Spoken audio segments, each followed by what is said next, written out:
Les policiers se sont moqués d'un homme noir âgé sans abri devant le tribunal, sans savoir qu'il était un vétéran de guerre. Lorsque les portes du tribunal s'ouvrirent en grinçant ce mardi matin, le bruit trancha le silence pesant comme une lame.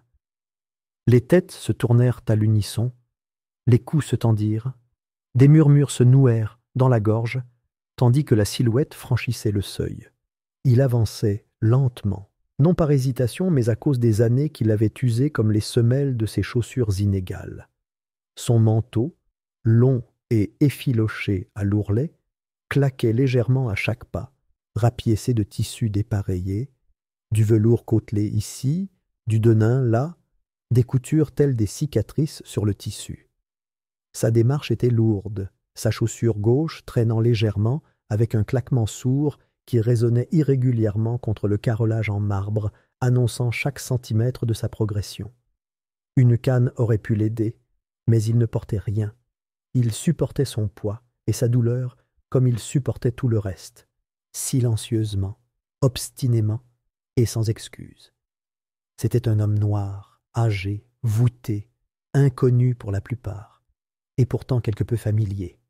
Son visage, encadré d'une barbe emmêlée et grisonnante avec le temps, était creusé de rides profondes.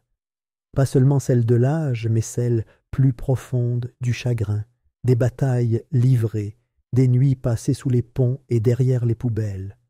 Son regard, perçant malgré les années, scrutait la salle d'audience avec le calme de quelqu'un qui en avait trop vu pour s'étonner de la cruauté. Certains des officiers postés au fond ne parvenaient pas à réprimer leur amusement. L'un donnait un coup de coude à l'autre, tous deux arborant un sourire narquois, comme s'ils venaient d'assister à une plaisanterie. Un huissier, jeune et gonflé d'orgueil, se pencha vers son partenaire et murmura que le palais de justice devait accueillir un cirque. Ces mots n'étaient pas censés porter, mais ils portèrent. La salle était trop silencieuse, la tension trop forte. Mais le vieil homme ne donna aucun signe de les entendre. Il ne broncha pas, ne scia pas, ne leur jeta même pas un regard. Au lieu de cela, il s'engagea lentement dans l'allée, passant devant des spectateurs murmurants et des assistants juridiques méfiants, jusqu'à atteindre le dernier rang de la galerie. Là, dans un coin, il s'assit avec précaution sur le banc de bois, le grincement du vieux bois faisant écho à la tension silencieuse de ses genoux.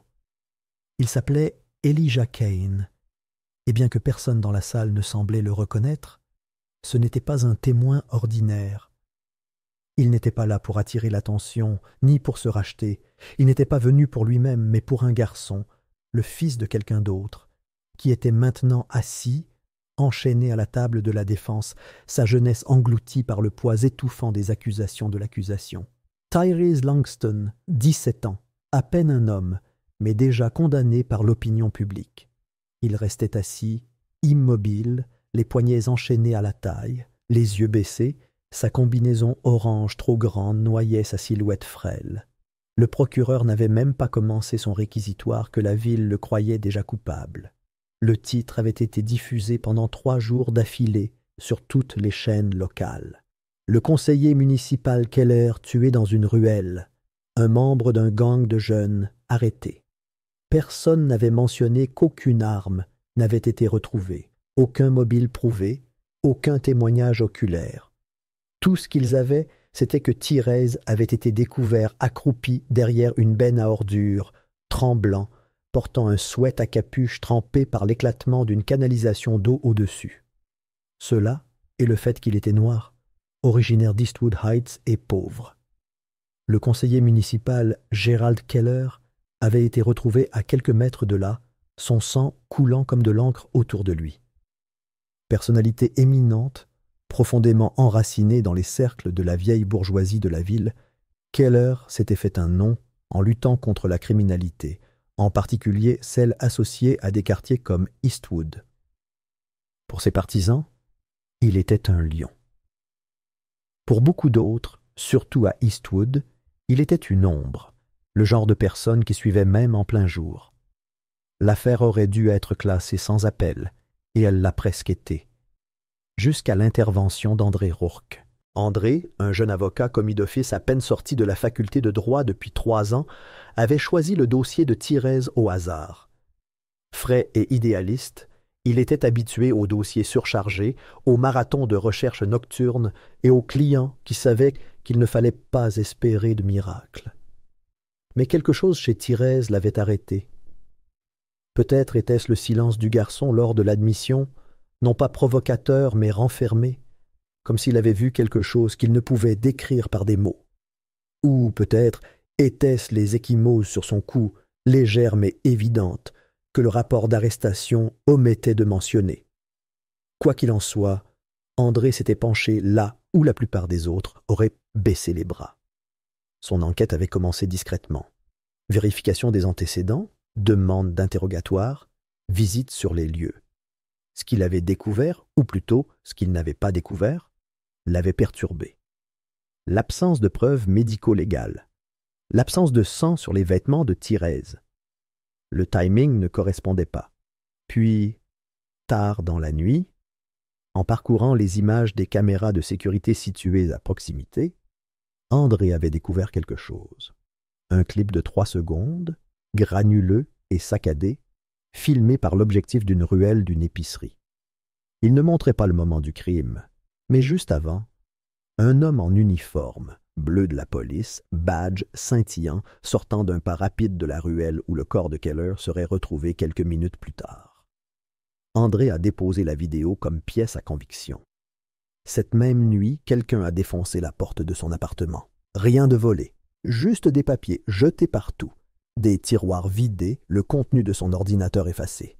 La vidéo a également disparu du coffre à preuve. Le registre ne contenait aucune inscription. Lorsqu'il a interrogé le greffier, il n'a reçu qu'un regard vide et un haussement d'épaules. Aucun rapport de police n'a jamais été déposé. Aucune enquête interne n'a suivi. Et pourtant, André a persisté. La nouvelle a circulé discrètement, échangée entre les dirigeants de la communauté, les anciens militaires fantômes et les avocats de la nuit. Puis, 2 semaines avant le procès, une enveloppe est apparue sous la porte du bureau d'André. Sans nom, sans adresse de retour. Seul le mot « Caïn » était griffonné au dos. À l'intérieur se trouvaient des documents, des journaux militaires datés et censurés, des registres de déploiement aux noms expurgés et un dossier en particulier qui avait figé André. Un compte rendu d'une opération à l'étranger impliquant le capitaine Carlton Reese, alors chef de la police municipale, et le conseiller municipal Keller, répertoriés non pas par nom, mais par code et niveau d'habilitation. Le dossier détaillait une opération non autorisée qui avait mal tourné, des villageois tués, une opération de dissimulation exécutée, le silence acheté. La dernière page portait une note manuscrite « La vérité enterrée saigne encore ». André n'avait pas dormi pendant 3 nuits. Il ne faisait pas confiance à son téléphone. Il avait tout copié, caché les dossiers à plusieurs endroits.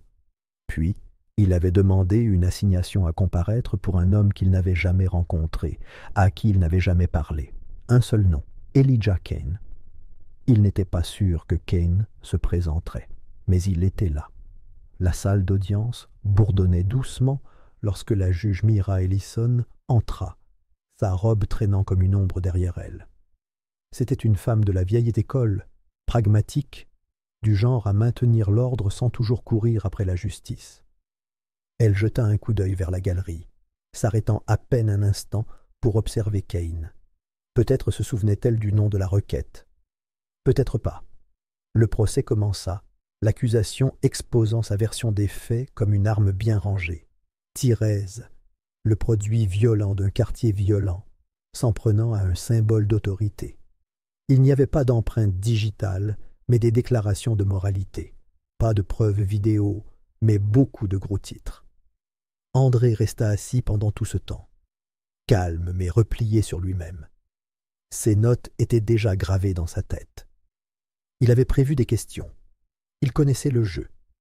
Et il savait que le moment venu, il appellerait qu'un à la barre et que, quels que soient les fantômes que cet homme amenait avec lui, il parlerait plus fort que les mensonges de la ville. Au fond de la salle, Elijah Kane était assis, parfaitement immobile. Ses mains reposaient sur ses genoux, ses doigts calleux et immobiles. Il observait le procureur, le juge, le jury. Il observait Thérèse, vraiment, pas comme une affaire, pas comme un titre, mais comme un enfant. Le tribunal ne savait pas ce qui allait arriver. Pas encore. Mais Caïn, lui, si. 2 semaines avant qu'Elijah Kane ne pénètre dans la salle d'audience, André était assis seul, dans son bureau, faiblement éclairé, les stores tirés, dans un silence pesant. Le seul bruit était le bourdonnement persistant du néon au-dessus de sa tête, un bourdonnement faible comme un avertissement inaudible. Son bureau, encombré de dépositions à moitié lues et de vieux dossiers, lui donnait l'impression d'un champ de bataille inachevé. Mais rien n'était comparable au poids de l'enveloppe marron qu'il tenait entre ses mains. Elle était arrivée sans adresse de retour, glissée sous sa porte peu après minuit. Pas de mots, pas d'instructions, juste le poids et ses conséquences. Ses doigts tremblaient légèrement, tandis qu'il défaisait le fermoir et dépliait les pages fragiles. Un par un, il en parcourut le contenu, un frisson grandissant lui parcourant l'échine. Chaque document était pire que le précédent. Des transcriptions expurgées, des journaux de terrain estampillés, réservés aux yeux, une photo en noir et blanc de décombres calcinés avec des silhouettes floues de corps éparpillés comme des poupées abandonnées. Un rapport, partiellement flou, comme s'il avait été photocopié à de trop nombreuses reprises, détaillait une opération secrète américaine menée en 1994 dans une région connue sous le nom de province de Riyala, une opération jamais rendue publique, enfouie dans le labyrinthe des archives militaires classifiées. 2 noms revenirent sans cesse dans les documents. Le conseiller municipal Graham McKinley et le chef de la police Barrett Reese. D'après les dossiers, les 2 hommes étaient alors des agents militaires, commandant d'une unité de renseignement conjointe chargée de sécuriser les infrastructures le long des corridors pétroliers contestés. La mission avait été édulcorée, stabilisation, maintien de la paix, escorte humanitaire. Mais la réalité, telle que révélée par le rapport divulgué, était sanglante. Une douzaine de civils non armés, dont des femmes et des enfants, avaient été abattus lors d'une opération de ratissage avant l'aube. Des notes internes qualifiaient de l'opération de engagement accidentel, mais les preuves affirmèrent le contraire. L'attaque était délibérée. Les civils étaient des habitants qui avaient refusé de céder des terres tribales pour l'extension du pipeline. Ils étaient témoins, puis ils avaient disparu. Un nom, au cœur de tout cela, n'avait pas vieilli comme les autres. Elijah Kane, sergent-chef, le plus jeune de l'unité. D'après le rapport, il avait refusé de participer. Il avait protesté. Puis, menacé de signaler les meurtres à ses supérieurs. Quelques jours plus tard, il était renvoyé pour déshonneur, invoquant insubordination, instabilité mentale et conduite indigne. La recommandation venait directement de Reese et McKinley. Le sceau de la finalité, signé, scellé et jamais remis en question. André se recula de son bureau, la chaise craquant sous lui. Il ne pouvait plus lire les papiers. Pas encore. Il se massa les tempes, essayant de comprendre, mais les pièces du puzzle s'emboîtèrent trop vite et trop parfaitement. Elijah Kane, celui-là même qui avait été qualifié de vagabond, accusé de résistance à l'arrestation, décrié par les médias locaux comme instable, avait été un soldat décoré, écarté parce qu'il s'était opposé à un massacre. Et voilà qu'il réapparaissait, non pas pour se venger, mais pour dire la vérité. C'est ce qui le troublait le plus. Car la vérité, dans cette ville, était une monnaie d'échange dangereuse. 48 heures après avoir ouvert cette enveloppe, André sentit l'étau se resserrer. Le premier signe apparut alors qu'il rentrait chez lui. Une berline sombre le suivit sur 5 pâtés de maison avant de bifurquer à un feu jaune. Cette nuit-là, son téléphone vibra pendant les appels et les SMS commencèrent à arriver avec du retard, voire pas du tout. Le lendemain matin, un SUV noir percuta sa voiture garée. Pas de message, pas de caméra à proximité. juste une disparition nette. Il le signala hors protocole. Mais l'agent qui prit la déposition semblait plus préoccupé par sa montre que par le classement des documents. Le 3e jour, sa messagerie était verrouillée pour « activité suspecte » et son contact, un détective privé, l'un des rares en qui il avait confiance, refusa de le rappeler. Au tribunal, le ton avait changé, subtilement mais glaçant. Les objections de l'accusation avaient été retenues avant même qu'il ne se lève. Les témoins qui avaient auparavant accepté de témoigner se sont retirés les uns après les autres, invoquant des complications personnelles. L'une d'elles, une greffière qui avait vu Rhys déchiqueter des documents tard un soir, affirmait maintenant n'avoir jamais travaillé pour le ministère. Le juge, Robert Tanis, affichait un dédain poli, tapotant sa plume pendant les requêtes de la défense, soupirant bruyamment pendant les contre-interrogatoires. Tanis, qui avait joué au golf pendant des années avec le procureur général et siégé au même conseil des donateurs que McKinley, menait l'affaire avec une arrogance désinvolte qui laissait clairement entrevoir le vent. André connaissait les risques.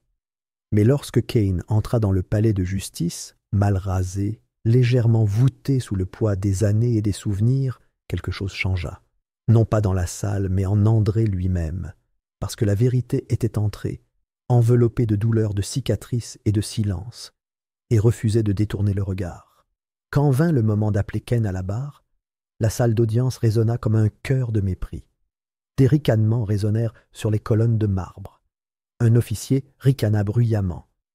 Un jeune procureur marmonna quelque chose qui fit sourire ses collègues.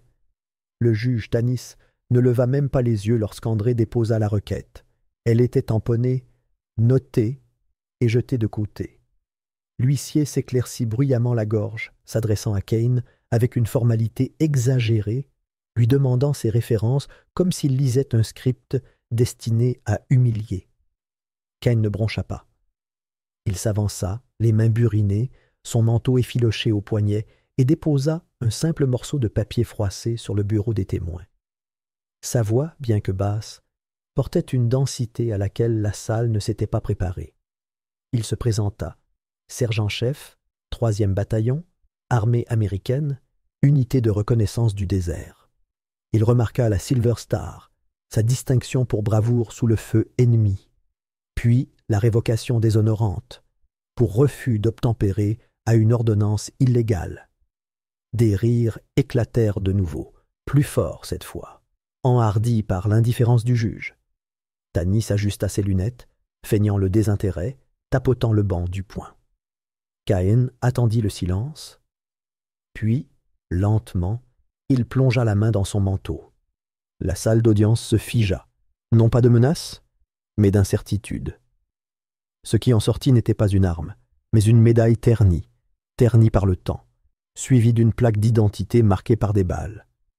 Il les déposa à côté du papier, chaque pièce étant un témoignage en soi. La lumière reflétait les bosses, les fissures, les traces de poussière gravées dans la mémoire. « C'était le prix de ma révocation », dit Kane d'un ton neutre, les yeux scrutant la foule. Il avait vu Rhys et McKinley massacrer des civils, des familles désarmées, parce qu'ils faisaient obstacle au profit du pétrole. Il n'y avait pas participé, mais il en avait été témoin. Il avait vécu avec, et maintenant, près de 30 ans plus tard, il était là, non pas pour punir, ni pour venger, mais pour dire la vérité qui avait failli le détruire. Le silence s'abattit sur la salle comme une nappe de plomb. Les rires moururent dans les gorges. Une toux resta sans réponse. Même la sténographe marqua une pause, les doigts hésitants sur son clavier. Le juge Tanis cligna des yeux, comme si le texte avait changé et que personne ne le lui avait dit. La galerie, autrefois suffisante et agitée, resta figée. L'accusation se raidit, mais ne parla pas. Plus d'objection, plus de sourire narquois. Cain ne jubilait pas, il n'éleva pas la voix. Il se tenait simplement là, brut et authentique, supportant le poids du prix de la vérité, dans un monde qui privilégie le confort. André se pencha en avant à la table de la défense, sentant le vent tourner, ne serait-ce que pour un instant. Il vit ce qu'ils virent tous, Non pas un homme dérangé, animé d'une folie des grandeurs, mais un soldat abandonné par son pays, réduit au silence depuis des décennies, et toujours prêt à prêter serment. Non pas pour se venger, mais pour quelque chose de bien plus dangereux, rendre des comptes. Le tribunal refusait de l'admettre, pas encore. Mais ce silence en disait long. À l'intérieur, les règles avaient changé. Un nouveau procureur fédéral, Raymond Blass, avait repris l'affaire sans même être présenté. La rumeur courait que Blass était un collaborateur de longue date du gouverneur Westin, un homme connu pour taire les vérités dérangeantes et ne pas poser de questions embarrassantes. Le nom de Kane disparut du rôle comme s'il n'avait jamais existé. Son témoignage, une fois prêté sous serment, fut rétroactivement rejeté. Le motif officiel affiché dans le procès-verbal scellé mentionnait « instabilité mentale » et « documents militaires fabriqués ». Il n'y eut ni audience pour le contester, ni enquête pour enquêter. André tenta de s'y opposer, mais chaque tentative fut bloquée par des décisions à huis clos et un jargon juridique destiné à faire traîner les choses et à étouffer. Il ne perdait pas seulement le procès, il perdait le contrôle de la réalité. André attendit des heures devant le tribunal, impuissant, tandis que chaque instant grignotait la structure qu'il avait bâtie.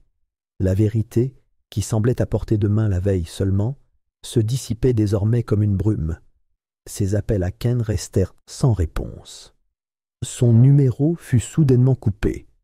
André vérifia tous les hôpitaux de la ville, appela les militaires, essaya même le centre des anciens combattants, mais personne ne prétendait connaître un homme portant ce nom.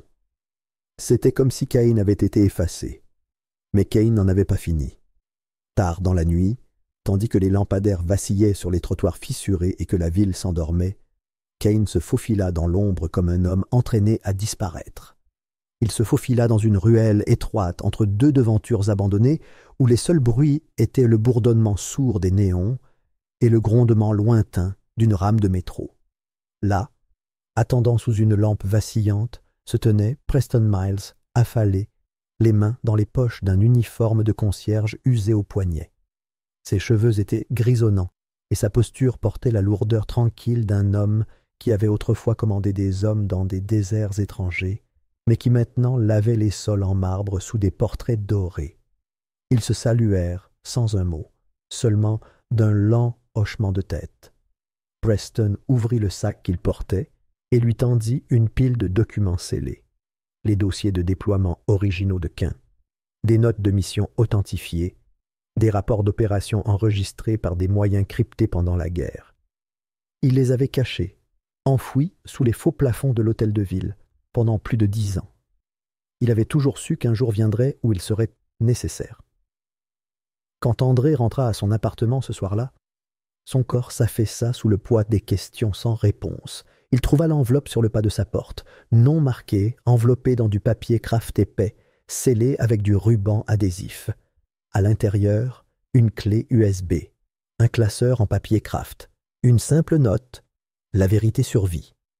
Les documents étaient propres, nets, estampillés de véritables insignes militaires, accompagnés de 2 déclarations sous serment d'officier aujourd'hui à la retraite qui avaient autrefois côtoyé Kane. André les lut 2 fois, le cœur battant plus fort à chaque paragraphe. Tout ce que Kane avait dit, le convoi abandonné, les ordres de retrait, les civils laissés derrière, étaient confirmés. Il n'était pas instable. Il ne mentait pas. Il était le seul homme honnête dans un jeu basé sur le silence. Le lendemain matin, la salle d'audience vibrait d'une irrévocabilité. Le juge, un certain Harold Tanis, était assis perché sur son banc comme un oiseau prêt à se laver les mains de quelque chose de pourri. Blass se tenait d'un air suffisant à la table, réservé à l'accusation, feuilletant déjà les directives de détermination de la peine comme si le verdict était gravé dans la pierre. André savait qu'il n'avait qu'une seule chance. Alors que le juge s'apprêtait à parler, André se leva, la voix sèche et ferme. Il invoqua la règle 26, une mesure procédurale de dernier recours rarement utilisée, mais profondément ancrée dans le code juridique de l'État. Elle autorisait la présentation de preuves à décharge après la clôture des témoignages, dans des circonstances exceptionnelles. L'accusation, cependant, refusa de céder. Avec une détermination froide et calculée, elle poursuivit sa poursuite, demandant une condamnation immédiate comme si l'opinion publique était une distraction gênante. Elle arguait que les nouvelles preuves, bien que spectaculaires, manquaient de poids procédural. Trop peu, trop tard. Une salle d'audience n'était pas le lieu des sentiments, disait-il, mais celui des faits, et ces derniers pointèrent toujours Thérèse du doigt. Le juge, autrefois apparemment indifférent, arborait désormais l'air tendu de quelqu'un pris dans une marée qu'il ne pouvait plus ignorer. Mais André Boone, plus acharné que jamais, déposa une injonction fédérale. La cour d'appel examina l'affaire en urgence. Leur décision arriva quelques jours plus tard, presque comme un murmure, mais elle fit l'effet d'une clameur. L'appel serait entendu. L'annonce se répandit à Eastwood Heights comme une traînée de poudre. Certains pleurèrent, d'autres prièrent, et quelques-uns restèrent simplement immobiles, stupéfaits par la première véritable lueur d'espoir. Et ainsi eut lieu la nouvelle audience, sous une sécurité renforcée et sous le regard aveuglant des médias nationaux. Cette fois, personne n'osa ricaner ni lever les yeux au ciel lorsqu'Elijah Kane entra dans la salle d'audience. Il ne portait pas de costume. Il portait plutôt sa tenue de cérémonie, effilochée au poignet, légèrement décolorée au col, mais repassée avec une révérence qui défiait les années. Un journaliste ayant servi à l'étranger le reconnut et lui envoya l'uniforme après avoir lu son témoignage. Kane l'avait accepté en silence, les yeux humides d'une lueur plus ancienne que le chagrin. Alors qu'il se dirigeait vers la barre des témoins, la salle resta immobile. Il se déplaçait avec la démarche raide d'un homme ayant autrefois porté un poids plus lourd que des médailles. Le public, juges, greffiers, presse et inconnus, le regardait comme s'il assistait à la sortie d'un fantôme du passé. Kane s'assit, ajusta son col une fois et commença à parler. Il n'y avait pas de fougue dans sa voix, seulement de la gravité. Il n'enjoliva pas. Il ne dramatisa pas. Il parle du garçon qu'avait été Thérèse, enthousiaste, sérieux, effrayé de décevoir. Il décrivit les routes poussiéreuses des pays étrangers et le silence après les tirs de mortier. Il parla de la mission qui avait mal tourné, des décisions prises dans la panique et des ordres qui suivirent, des ordres destinés à protéger les réputations et non les soldats. Il décrivit les mois qui suivirent, les rapports falsifiés, les promotions pour ceux qui restèrent silencieux. Mais il n'était pas resté silencieux. Pas vraiment. Le silence, expliqua-t-il, n'était pas l'absence de parole, mais le son de la culpabilité qui résonnait dans l'esprit. Sa voix se brisa lorsqu'il parla du conseiller municipal. Donovan Hale n'avait pas été qu'une figure politique. Il avait été l'homme de confiance de Kane durant ses dernières années de service, l'homme qui tentait de dissimuler les faits. Lorsque Kane avait refusé de signer le document final classant Thérèse comme collatérale non essentielle, Hale l'avait menacé de renvoi psychiatrique. Mais Kane n'avait pas signé. Il avait disparu, vivant dans des refuges, se retirant dans des recoins du monde qui ne posaient pas de questions. Lorsque Hale fut tué, Kane avait reconnu le schéma. Il n'était pas venu pour la gloire. Il était venu parce que les fantômes ne dorment pas. Des larmes coulèrent, non pas de faiblesse, mais de souvenir. En concluant, il n'éleva pas la voix. Il ne pointa personne du doigt. Il respira simplement, se ressaisit et prononça ces mots qui résonnèrent dans le silence comme une pierre tombée dans l'eau calme. On peut emprisonner un corps, mais pas la vérité. La salle d'audience resta silencieuse longtemps après. Même l'accusation ne s'y opposa pas. Le juge s'éclaircit la gorge, baissa les yeux, puis hocha la tête pour suspendre l'audience jusqu'au verdict. Les jours passèrent dans une attente tendue. Les marches du palais de justice s'enflèrent de veillées aux chandelles et de doux chants gospel qui s'élevaient dans le crépuscule comme des prières tissées d'espoir.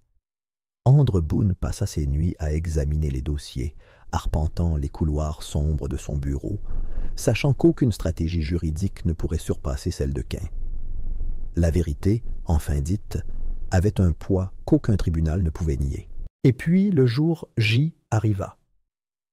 La salle d'audience se remplit à nouveau, cette fois d'anciens combattants en fauteuil roulant, d'étudiants avec des mots de remerciement manuscrits et de journalistes serrés les uns contre les autres, leurs stylos silencieux, leurs appareils photos bourdonnant comme des cigales.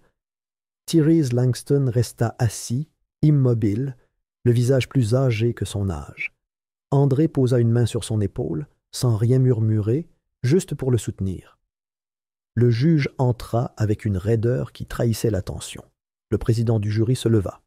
Il n'y eut ni cérémonie, ni délai. Therese Langston, non coupable. Les mots résonnèrent. Pendant une seconde haletante, personne ne bougea. Puis la salle explosa, non pas de chaos, mais de libération. Certains applaudirent, d'autres sanglotèrent. Quelques-uns restèrent simplement debout, les mains sur la bouche. André serra dans ses bras le garçon pour lequel il s'était battu. Thérèse ne pleura pas. Il ferma les yeux et expira, comme si, après des années passées sous l'eau, il avait enfin refait surface. Qu'un se leva du fond de la salle. Sans un mot, sans qu'on lui demande. Il fit face au drapeau suspendu au-dessus du banc du juge et fit un salut unique et sec. Sa posture était imparfaite, son corps usé, mais le sens était clair. Ce n'était pas pour le gouvernement, pas pour la politique, c'était pour tous ceux qui avaient été ensevelis sous le silence. Plus personne ne riait, pas même les sceptiques dans la rangée de la presse. Ils se contentaient d'observer. Dans les semaines qui suivirent, les fondations d'Eastwood Heights changèrent. Le chef Reese fut inculpé d'entrave à la justice après la diffusion de communications internes, SMS, courriels et même messages vocaux, confirmant qu'il s'était coordonné avec le conseiller Hale pour empêcher Kane de témoigner.